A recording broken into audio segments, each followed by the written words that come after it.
Hi everyone, Susie here. Are you ready for our daily CBE lesson? I am, and I'm excited about this one because it is about one of my favorite seasons. Today's lesson is about spring. Here in my hand, I have a little flower that's just bloomed in my garden. Isn't it pretty? It's one of my favorite scents too. It smells really nice. And that flower came from a plumeria plant, also known as a frangipani in some places. And I've got a nice one potted in my backyard. But now that it's spring, I'm going to take advantage and I'm going to plant it in my garden.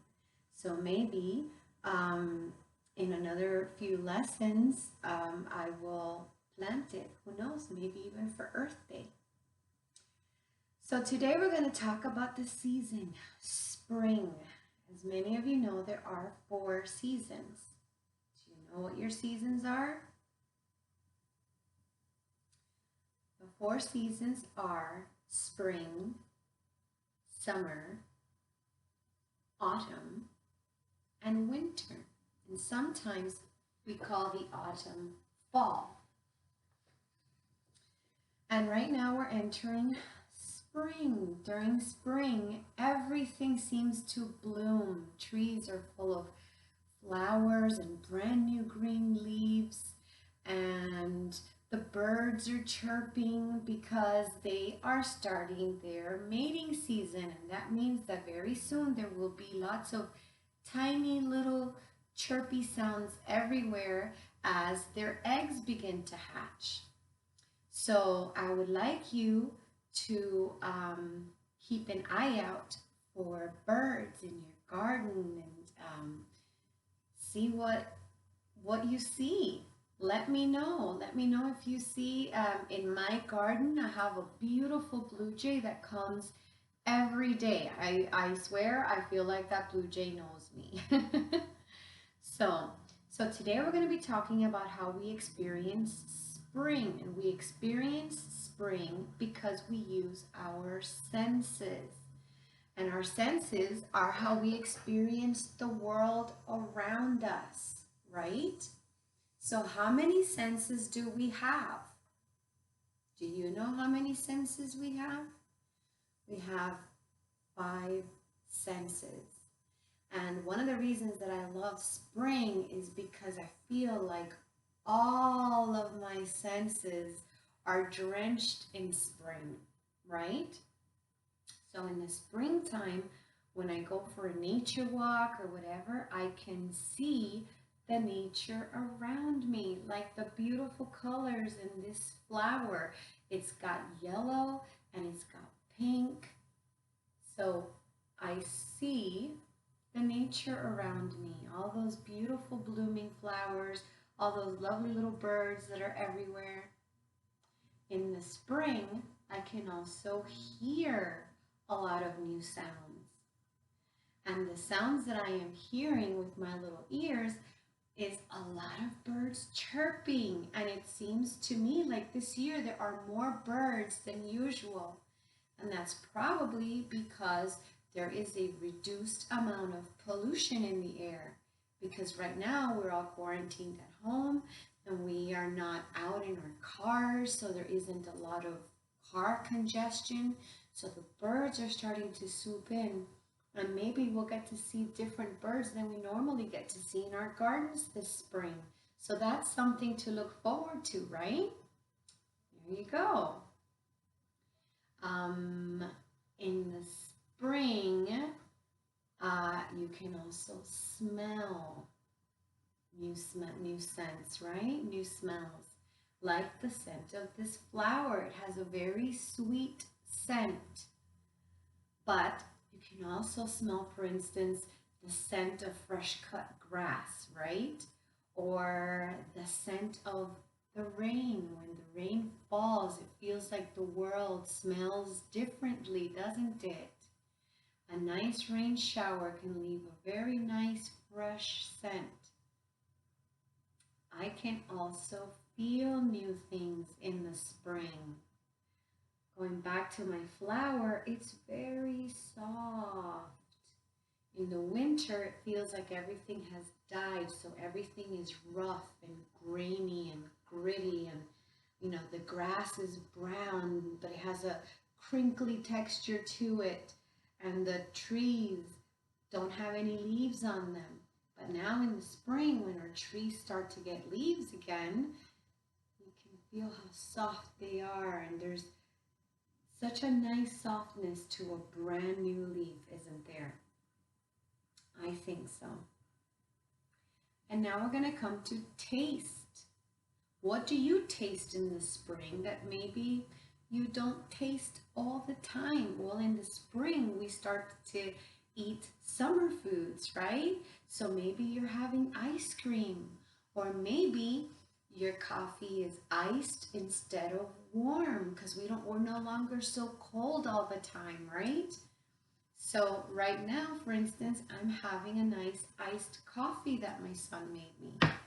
So in the spring, we taste different things. There's also spring desserts because now we've got lots of berries that are springing up and fruits that we can enjoy. All of those are a product of spring. So today in our lesson, we're going to look at some of the sights of spring. I'm also going to show you a video on a song that is called Spring.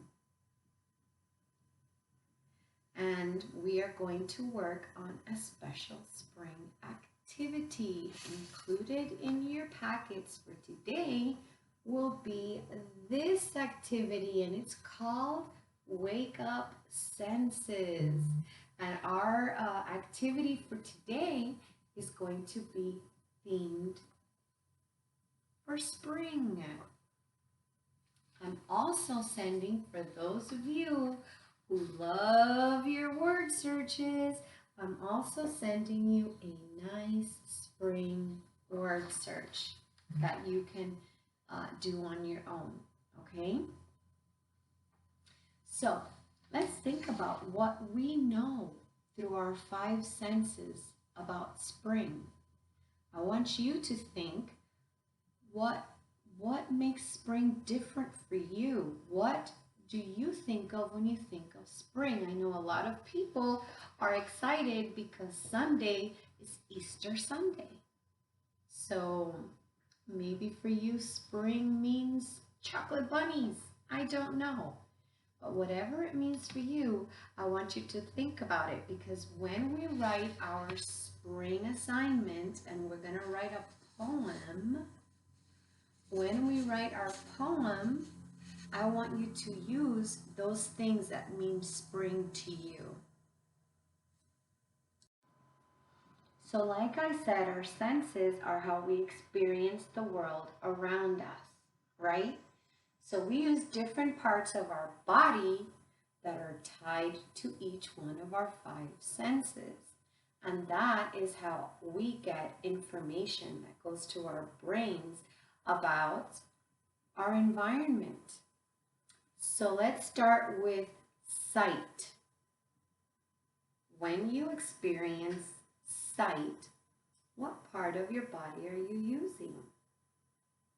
You're using your eyes. And my eyes are getting a little bit old, so I'm getting to a point where I'm going to need to buy myself some glasses. But whether you have great vision or you maybe have a bit of trouble with your vision, our eyes form a part of how we experience our world. Sound. How do we experience sound? What do we use to hear? What part of your body do you use to hear the beautiful sounds of spring? You probably answered correctly. Your ears.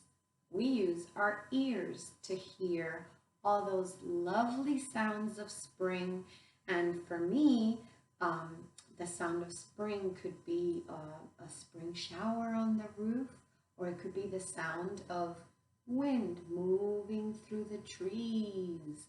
Or that, like I said before, the sound of happy little birds chirping away and baby chicks just out of their eggs. Taste. What part of your body do you use to taste those delicious spring fruits and spring desserts and cool drinks that we start to enjoy in the spring? We use our tongues, correct? And our tongues have lots of little receptors. They're called taste buds, and we use our taste buds to taste all of those lovely flavors of spring. Smell. What do you use to take in the fragrance? That's what the nice smell of a flower is called. The fragrance of this lovely flower went in through my nose. So I use my nose to experience spring as well. And what do we use to feel? Well, yes, we do use our hands to feel. But did you know that your whole skin can feel things? That's how when you brush up against a tree, you can feel it in your arm. Or if a puppy comes up against you and starts to jump up on you, you feel it on your leg. That's because our skin helps us to feel things, right? And touch is one of our 5 senses. So right now, I want you to take a moment and close your eyes. And I'm going to describe to you a beautiful spring day. So you wake up in the morning and you step outside of your house, and all around you there's a nice breeze and you can feel it on your skin. And then you notice that the plumeria tree in your garden has bloomed, and it has beautiful flowers, and they're pink and they're yellow. You reach out and you touch one of the petals of that flower, and it's so soft and so new. As you touch it, you lean in and you take a deep breath and you smell the beautiful scent that's coming from that flower. Because it's quiet outside, because it's early morning, you can also hear the chirping of all the lovely little birds that have come to make their home in the trees around it.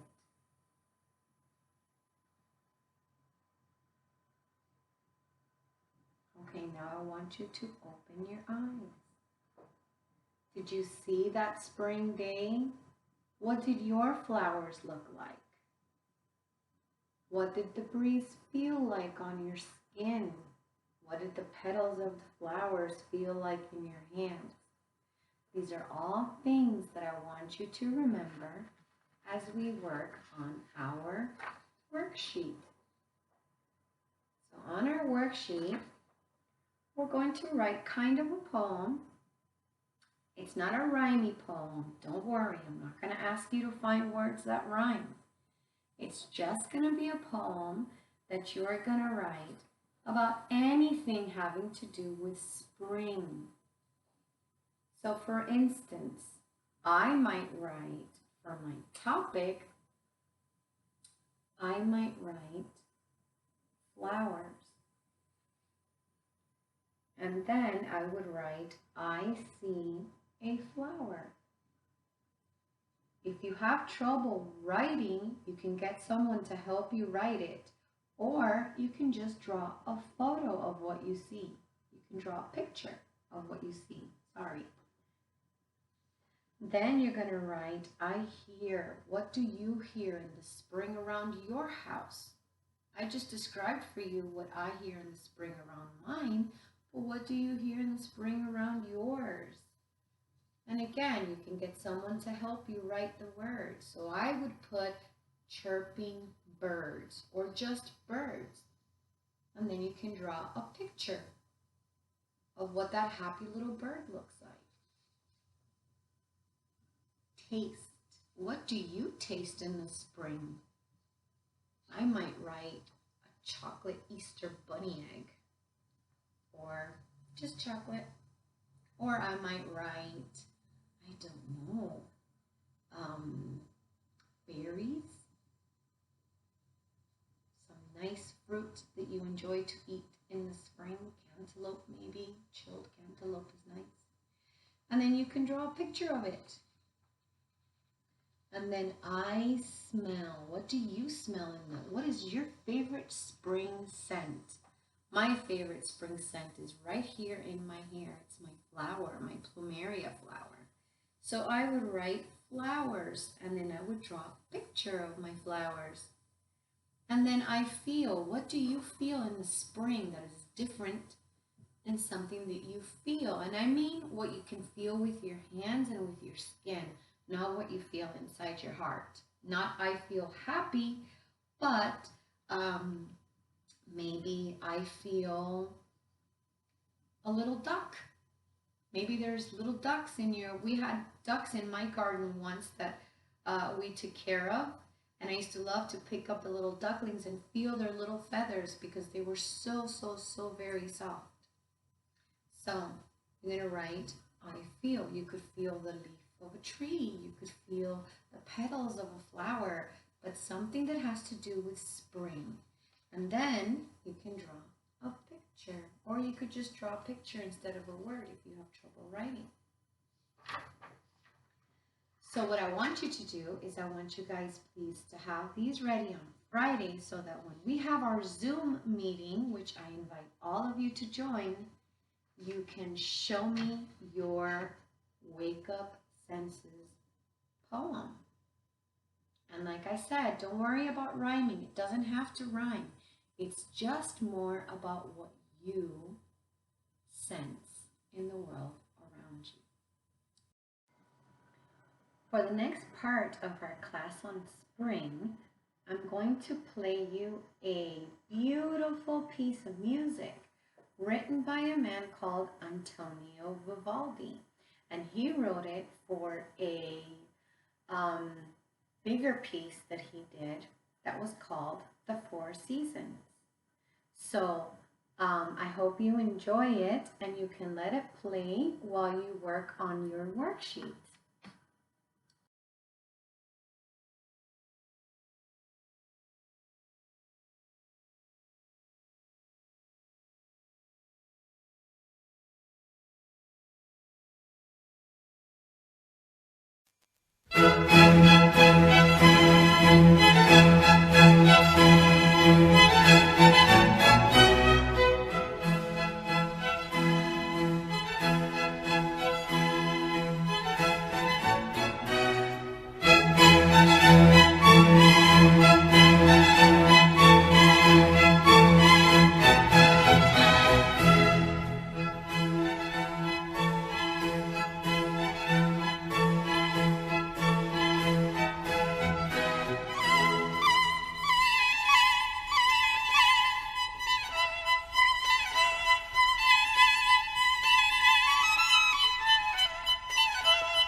So, did you enjoy Spring by Antonio Vivaldi?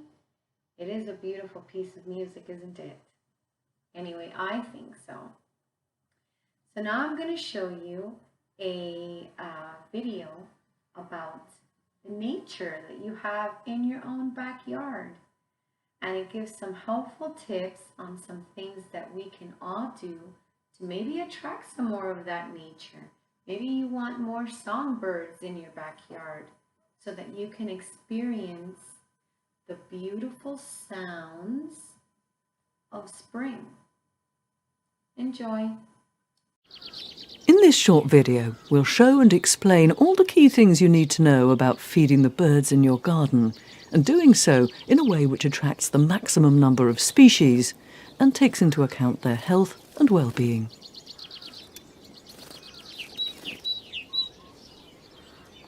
So, some basics to start off with. Although there are many species of birds which visit gardens, the majority are songbirds, and very broadly we can split them into two groups simply by the shape of their bills. Looking close up at this robin, you can see that the bill is relatively pointed. This means that the natural food it eats is mainly invertebrates such as worms and insects.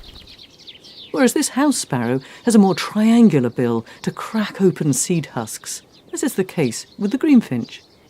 For example, a seed like black sunflowers presents no problem to these species.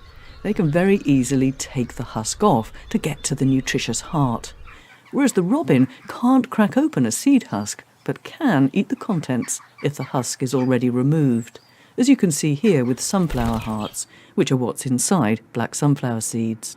This also demonstrates another key point about feeding birds. You also need different types of feeders, and including those which go on the ground. This is because species such as robin, blackbird, song thrush and dunnock, so the ones with the more pointed bills, which favour invertebrates as their natural food, more typically feed on the ground, and therefore find it difficult or impossible to cling on to hanging feeders. So these species need a ground feeder or bird table with food which includes seeds but with no husk on. Whereas finches, sparrows and tits are all fine with hanging feeders and with seed which can have a husk on. But don't blue tits and great tits also have pointed bills? They do indeed. But watch here how the highly dexterous great tits deal with a black sunflower seed. Firstly, it easily lands on the perch of the feeder, which it can do because its natural food is typically invertebrates, which it catches in trees and shrubs, and then flies to a branch where it holds the seed in its feet and then pecks away at the seed husk with its sharp bill in order to get out the nutritious heart. Coal tits can do the same.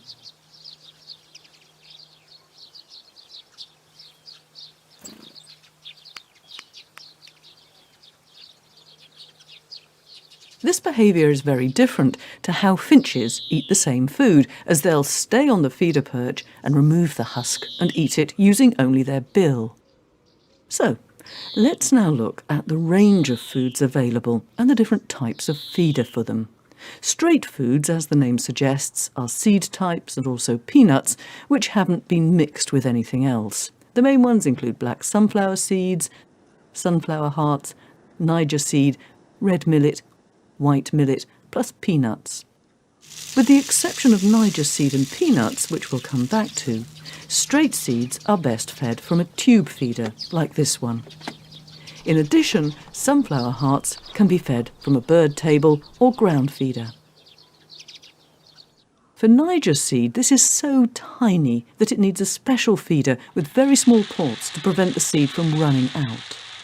Niger is a real favourite of goldfinches, and you stand a very good chance of encouraging this colourful bird into your garden if you feed Niger from a special feeder like this one.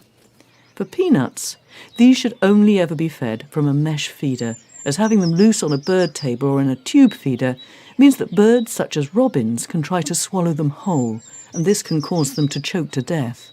Peanuts remain a real favourite for many birds and can attract special species such as great spotted woodpecker and nuthatch. A very important note about peanuts is that you should only ever buy product which is labelled as nil detectable signs of aflatoxin or similar words, as this ensures the peanuts are entirely safe for birds to eat. Next up, it's mixes which are all seed-based, though some mixes contain other ingredients such as sultanas and suet pellets. Mixes have the obvious advantage over straight foods in that one product can do the job of many. And if you choose a mix which has husk-free seeds, then one product can cater for most of the birds in your garden, though not quite all, which we'll come back to. It's still important, though, to think about how you feed the mix, and the same husk-free mix on a bird table or ground feeder will ensure that other species, like this female blackcap, get their share. Another reason to use a husk-free mix is that it can really help if you're pushed for time. This is because it's essential that the waste is cleaned up from underneath the feeders, as leaving it can cause harmful bacteria to build up, which in turn can lead to fatal diseases for birds. So with little or no waste from a husk-free mix, this helps solve the problem. Now onto the increasingly popular range of suet products, which comes as pellets, balls and blocks. Suet pellets are very versatile and can be fed from a mesh feeder, on a bird table or a ground feeder. In a mesh feeder, they're a very good alternative to peanuts and will attract long-tailed tits, which is one of the species which won't normally feed on seeds or mixes, however they're fed. Suet balls and suet blocks are easy to feed and just go into purpose-made cages like these. All the different species of tit love suet blocks and balls. Plus great spotted woodpecker and, not forgetting the rather underloved starling. Now, food that not enough people feed to their garden birds. Live mealworms. Yes, they wriggle a bit, but they're just the harmless larva of a beetle. Importantly, though, they're the best possible food to put out in the breeding and fledging seasons, as they contain both the moisture and protein which young birds need to survive and flourish. With the main types of food now covered, and most of the feeders, a quick look at some different feeders which keep out grey squirrels and also larger birds such as jackdaws. Grey squirrels can be a real nuisance in gardens by hogging the bird feeders, damaging them and deterring birds from landing. Larger birds such as jackdaws, magpies and even rooks can also be a problem, and despite their size can often manage to precariously cling on to feeders. There are two types of basic feeder you can use to help solve the problem. The first being cage feeders, which prevent the squirrel or larger bird from getting at the food. These feeders are available for peanuts and suet pellets, seed and live mealworm.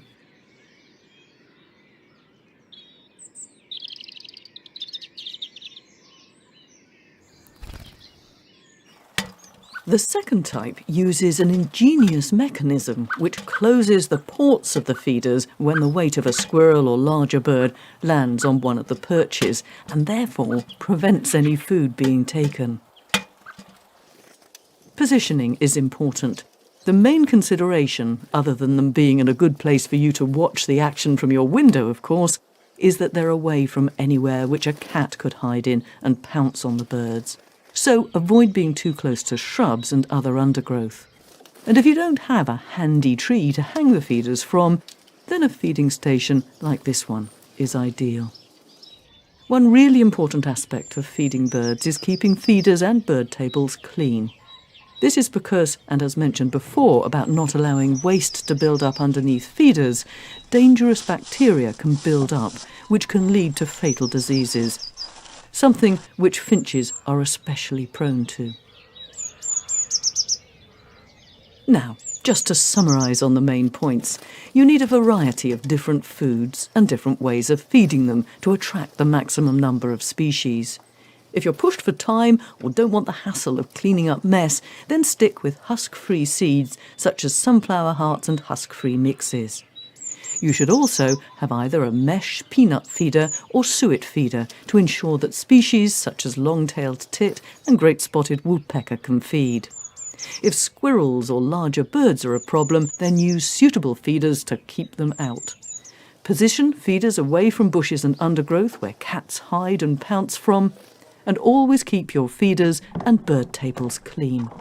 And one final thing, it's also important to provide fresh, clean water for both drinking and bathing, and as with feeders and tables, it's vital that bird baths are kept clean.